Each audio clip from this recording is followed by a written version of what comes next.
আচ্ছা, ভাবুন তো, যদি এমন একটা গণিতের কৌশল শেখা যেত যা দেখে একেবারে ম্যাজিকের মতো মনে হয়, যেখানে কোনো সংখ্যাকে শুধু দেখেই তার কিউব রুট বা ঘনমূল বলে দেওয়া যাবে, তাও আবার কোনো কাগজ কলম ছাড়াই। আজ আমরা ঠিক এমনই একটা দারুণ কৌশল শিখতে চলেছি। এই যে স্ক্রিনের সংখ্যাটা দেখুন, ৮৮১ ৭৭২। হঠাৎ করে এর ঘনমূল বের করতে বললে বেশ কঠিন লাগছে, তাই না? হয়তো অসম্ভবই মনে হচ্ছে। কিন্তু বিশ্বাস করুন, এই আলোচনাটা শেষ হতে হতে যে কেউ কোনো ক্যালকুলেটর ছাড়াই এর উত্তর বলে দিতে পারবেন। চলুন তাহলে সেই রহস্যটা ভেদ করা যায়। সাধারণত ঘনমূল বের করার জন্য আমরা প্রাইম ফ্যাক্টরাইজেশন পদ্ধতি ব্যবহার করি, যেটা কিন্তু বেশ লম্বা আর সময় সাপেক্ষ একটা ব্যাপার। কিন্তু তার পাশেই দেখুন বৈদিক গণিতের এই কৌশলটা কতটা সহজ আর দ্রুত। দেখেই বোঝা যাচ্ছে কোনটা আমাদের সময় বাঁচাবে। আর এ কারণে এই নতুন কৌশলটা শিখে রাখাটা খুব কাজের। আচ্ছা, তাহলে এবার আসল কথায় আসা যাক। এই পুরো পদ্ধতির মূল রহস্যটা কিন্তু লুকিয়ে আছে সংখ্যার একদম শেষ ডিজিটটার মধ্যে। হ্যাঁ, ঠিকই শুনছেন। চলুন দেখি কিভাবে এই কোডটা ভাঙা যায়। এই কৌশলটা ব্যবহার করার জন্য শুধু এই ছোট্ট টেবিলটা মাথায় রাখতে হবে। এখানে ১ থেকে ১০ পর্যন্ত সংখ্যার কিউব বা ঘনফল দেয়া আছে। কিন্তু আসল মজাটা অন্য জায়গায়। প্রতিটি ঘনফলের শেষ ডিজিটটা একবার ভালো করে খেয়াল করুন তো। কিছু কি ধরতে পারলেন? দেখুন, ১ থেকে ১০ পর্যন্ত প্রত্যেকটা সংখ্যার কিউবের যে শেষ ডিজিট, সেটা কিন্তু একদম ইউনিক। মানে একটার সাথে আরেকটার কোনো মিলই নেই। আর এটাই হলো আমাদের ম্যাজিকের আসল ট্রিক। এই প্যাটার্নটাই আমাদের সব কাজ সহজ করে দেবে। এই টেবিলটা হলো আমাদের ডিকোডারের মতো। ব্যাপারটা খুব সোজা। দেখুন, বেশিরভাগ সংখ্যার ক্ষেত্রেই কিউবের শেষ ডিজিট আর তার কিউব রুটের শেষ ডিজিট একই থাকে। যেমন ১-এর জন্য ১, ৪-এর জন্য ৪, ৫-এর জন্য ৫। কিন্তু মজাটা হলো দুটো জোড়ার ক্ষেত্রে।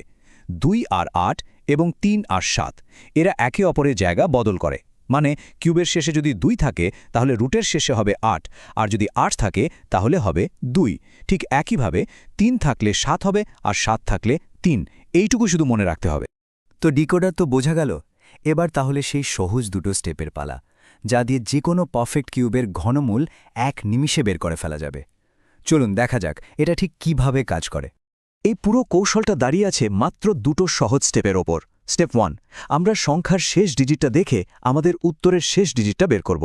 আর স্টেপ 2, সংখ্যার প্রথম অংশটা ব্যবহার করে উত্তরের প্রথম ডিজিটটা বের করে ফেলব। ব্যাস, এটুকুই। খুবই সহজ, তাই না? অনেক তো থিওরি হলো, এবার চলুন সরাসরি প্র্যাকটিসে নামা যাক, মানে হাতে কলমে করে দেখি। আমরা পরপর কয়েকটা উদাহরণ দেখব। এতে পুরো ব্যাপারটা একদম পরিষ্কার হয়ে যাবে আর কনফিডেন্সও বাড়বে।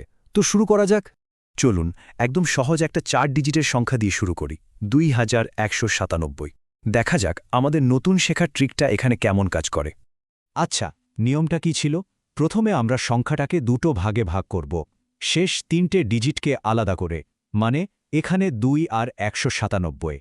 এবার স্টেপ 1, সংখ্যাটার শেষে কি আছে? ৭। আমাদের ডিকোডার টেবিল কি বলে? ৭ থাকলে উত্তরের শেষে হবে ৩।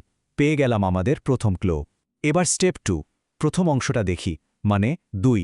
এই ২ সংখ্যাটা কোন দুটো কিউবের মাঝখানে পড়ে? ১-এর কিউব হল ১ আর ২-এর কিউব হল ৮। তো ২ সংখ্যাটা ১ আর ৮-এর মাঝখানে আছে। নিয়ম হল সবসময় ছোট সংখ্যাটা নিতে হবে, মানে আমরা নেব ১। তাহলে দুটো অংশ মিলিয়ে উত্তরটা কি দাঁড়ালো? ১৩। দেখলেন তো কত সোজা।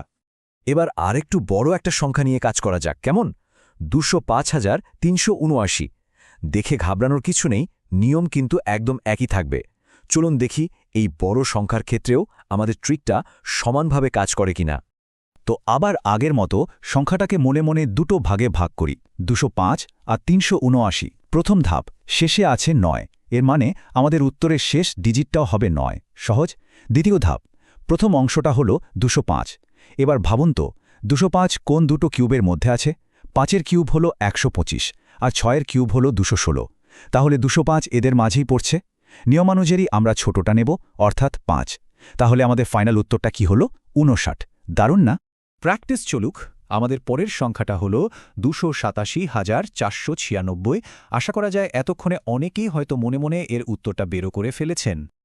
একইভাবে চলুন সংখ্যাটাকে ২৮৭ আর ৪৯৬ এই দুটো ভাগে দেখি।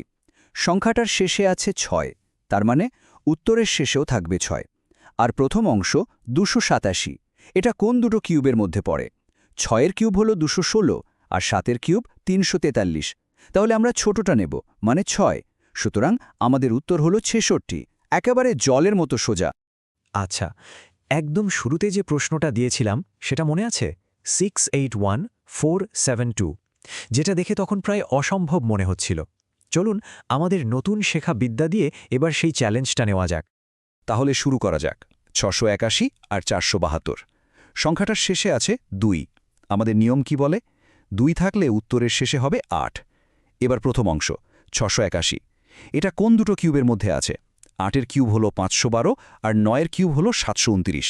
তাহলে আমরা ছোট সংখ্যাটা নেব, অর্থাৎ 8। তাহলে আমাদের উত্তরটা হলো 88। দেখুন তো, যেটাকে অসম্ভব মনে হচ্ছিল সেটা কয়েক সেকেন্ডে সমাধান হয়ে গেল। এখন মনে একটা প্রশ্ন আসতেই পারে, আচ্ছা সংখ্যাটা যদি 6 ডিজিটের থেকেও বড় হয় তাহলেও কি এই নিয়মটা খাটবে? খুব ভালো প্রশ্ন। চলুন একটা 7 ডিজিটের সংখ্যা দিয়েই পরীক্ষা করে ফেলি। 1404928। নিয়ম কিন্তু এক চুলও নড়বে না। সংখ্যাটাকে ভাগ করি, 1040 আর 928। শেষে আছে 8, তার মানে উত্তরের শেষে হবে 2। এখন প্রথম অংশ অর্থাৎ 1040, এটা কোন দুটো কিউবের মধ্যে পড়ে? এখানে আমাদের একটু বড় সংখ্যার কিউব জানতে হবে। যেমন 11-র কিউব হলো 1331 আর 12-র কিউব হলো 1728। তাহলে 1040 এদের মাঝেই আছে। আমরা নেব ছোটটা অর্থাৎ 11। সুতরাং আমাদের উত্তর হলো 112। তার মানে এই পদ্ধতিটা যে কোনো পারফেক্ট কিউবের ক্ষেত্রেই দারুণভাবে কাজ করে। তো এই পুরো আলোচনা থেকে আমরা কি শিখলাম? আসলে আমরা মেন্টাল ম্যাথের একটা দারুণ শক্তিশালী কৌশল শিখে ফেললাম, যেটা দিয়ে অনেক বড় সংখ্যার ঘনমূলও খুব সহজে চোখের পলকে বের করে ফেলা যায়। চলুন এক নজরে পুরো পদ্ধতিটা আরেকবার ঝালিয়ে নিই।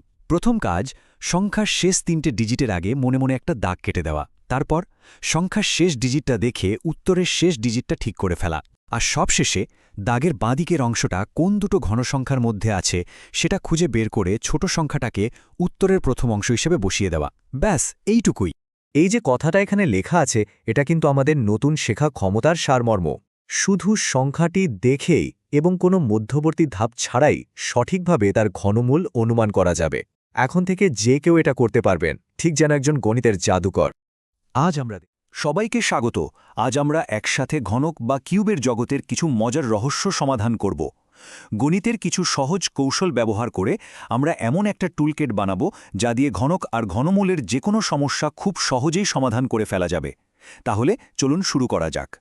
এই যে দেখুন, আমাদের সামনে একটা পুরো পাতা জুড়ে বেশ কয়েকটা প্রশ্ন।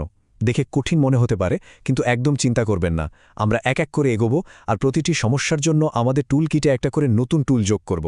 দেখতে দেখতেই সব সমাধান হয়ে যাবে। আচ্ছা, যে কোনো বড় জিনিসই তো আসলে অনেকগুলো ছোট ছোট অংশ দিয়ে তৈরি হয়, তাই না? একটা ঘনকের ব্যাপারটাও ঠিক সেরকমই। চলুন আমাদের প্রথম টুলটা ব্যবহার করে দেখি কিভাবে ছোট ছোট ঘনক একসাথে মিলে একটা বড় ঘনকের আয়তন বা ভলিউম তৈরি করে। তো আমাদের প্রথম চ্যালেঞ্জ, ভাবা যাক আমাদের কাছে এক গাদা 1 সেন্টিমিটারের ছোট ছোট কিউব আছে। এখন আমরা যদি ওই ছোট কিউবগুলো ব্যবহার করে একটা বড় 5 সেন্টিমিটারের কিউব বানাতে চাই, তাহলে মোট কয়টা ছোট কিউব লাগবে? এইটার উত্তর বের করা কিন্তু খুবই সহজ। আমাদের শুধু দুটো জিনিস জানতে হবে। এক, আমাদের যে বড় ঘনকটা বানাতে হবে সেটার মোট আয়তন কত, আর 2, যে ছোট ঘনকগুলো আমরা ব্যবহার করছি তার একটার আয়তন কত। এই দুটো বের করতে পারলেই কাজ শেষ। আর এই তো উত্তর, 125। ব্যাপারটা হলো, বড় ঘনকটার আয়তন হচ্ছে 125 ঘন সেন্টিমিটার আর ছোটগুলোর আয়তন মাত্র 1 ঘন সেন্টিমিটার। তার মানে বড়টার ভেতরে ঠিক 125টা ছোট ঘনক এঁটে যাবে।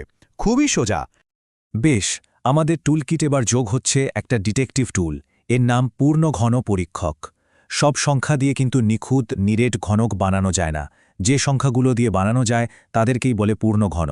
চলুন এই টুলের সাহায্যে আসল আর নকল পূর্ণ ঘন চিনে নেওয়া যাক। এখানে দেখুন, আমাদের সামনে কয়েকটা সংখ্যা রাখা আছে। আমাদের কাজ হলো এই সংখ্যাগুলোর মধ্যে থেকে সেইগুলোকে খুঁজে বের করা যেগুলো দিয়ে একটা বড় আর নিখুঁত ঘনক তৈরি করা সম্ভব। চলুন তালিকাটা একটু ভালো করে দেখি। যেমন ধরুন 1000, এটা একটা পূর্ণ ঘন, কারণ এটাকে 10 গুণ 10 গুণ 10 এভাবে লেখা যায়। আবার 1331ও তাই, কারণ এটা 11র ঘনক। কিন্তু 100 দিয়ে হবে না, কারণ 100 মানে তো শুধু 10 গুণ 10। এটা দিয়ে একটা বর্গক্ষেত্র হবে, ঘনক তো আর হবে না। দারুণ, আমরা তো পূর্ণ ঘন চিনতে শিখে গেছি। এবার চলুন আমাদের দক্ষতাকে আর একটু অন্যভাবে পরীক্ষা করা যাক। এখানে আমাদের কাজ হলো খুঁজে বের করা কোন সংখ্যাটা পূর্ণঘন নয়। এখানে একটা খুব জরুরি সূত্র লুকিয়ে আছে কিন্তু ভালো করে খেয়াল করুন। 1024 সংখ্যাটা হল 2 টু দি পাওয়ার 10, 2 এর পাওয়ার 10। যেহেতু এর পাওয়ার বা ঘাত মানে 10 3 দিয়ে ভাগ করা যায় না, তাই এটা পূর্ণঘন হতে পারে না। আসল রহস্যটা হলো একটা সংখ্যাকে পূর্ণঘন হতে হলে তার প্রত্যেকটা মৌলিক উৎপাদকের ঘাতকে অবশ্যই 3 বা 3-এর কোনো গুণিতক হতে হবে। তো আমরা ঘনক চিনতে শিখেছি। এবার চলুন নিজেরাই কিছু ঘনক তৈরি করি। আমাদের টুলকিটে এবার যোগ হচ্ছে নির্মাণ আর মেরামতের যন্ত্রপাতি। দেখব কিভাবে ভাঙাচোরা বা অসম্পূর্ণ জিনিস দিয়ে একটা নিখুঁত ঘনক বানিয়ে ফেলা যায়। এই সমস্যাটা অনেকটা লেগো ব্লক দিয়ে খেলার মতো। আমাদের কাছে অনেকগুলো আয়তাকার ব্লক আছে, যেগুলোর মাপ 4x3x3 সেন্টিমিটার।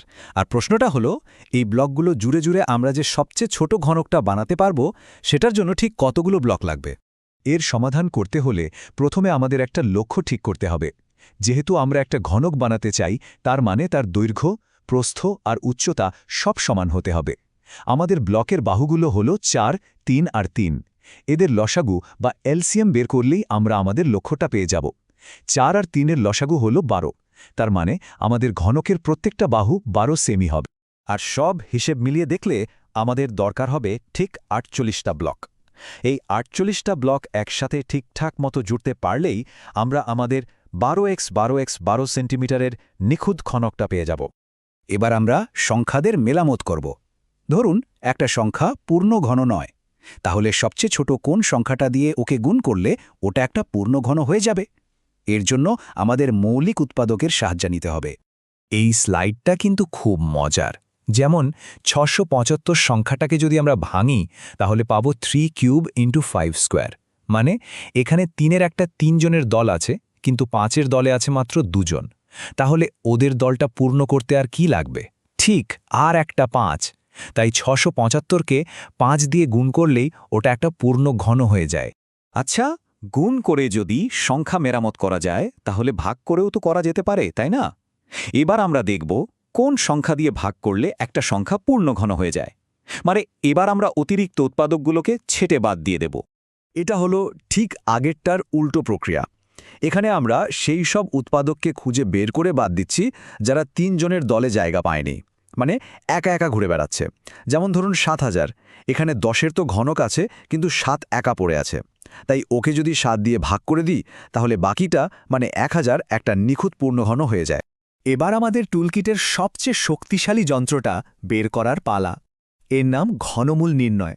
মৌলিক উৎপাদকে বিশ্লেষণ করে আমরা দেখব একটা ঘনকের একদম ভেতরে তার মূলে কি আছে। মানে আমরা ঘনকটাকে এবার ভেঙে দেখব। শেষ ধাপে যাওয়ার আগে চলুন ঘনমূলের ধারণাটা আরেকবার ঝালিয়ে নেওয়া যাক। ঘনমূল বা কিউব রুট হল সেই সংখ্যাটা যাকে নিজের সাথে 3 বার গুণ করলে আমরা মূল সংখ্যাটা ফিরে পাই। আরও সহজ করে বললে এটা হলো একটা ঘনকের একদিকের বাহুর দৈর্ঘ্য।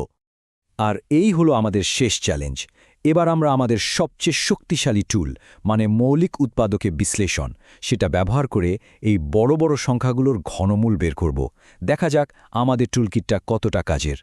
আর এই টেবিলটা পুরো ব্যাপারটাকে একবারে চোখের সামনে পরিষ্কার করে দিচ্ছে। দেখুন, আমরা প্রথমে সংখ্যাটাকে তার মৌলিক উৎপাদকে ভাঙছি, আর তারপর প্রত্যেকটা উৎপাদকের যে ঘাত বা পাওয়ার আছে সেটাকে 3 দিয়ে ভাগ করে দিচ্ছি। ব্যাস, আর কিচ্ছু না। এভাবেই আমরা যে কোনো বড় সংখ্যার ঘনমূল বা তার আসল ভিত্তিটা খুঁজে বের করতে পারি। তাহলে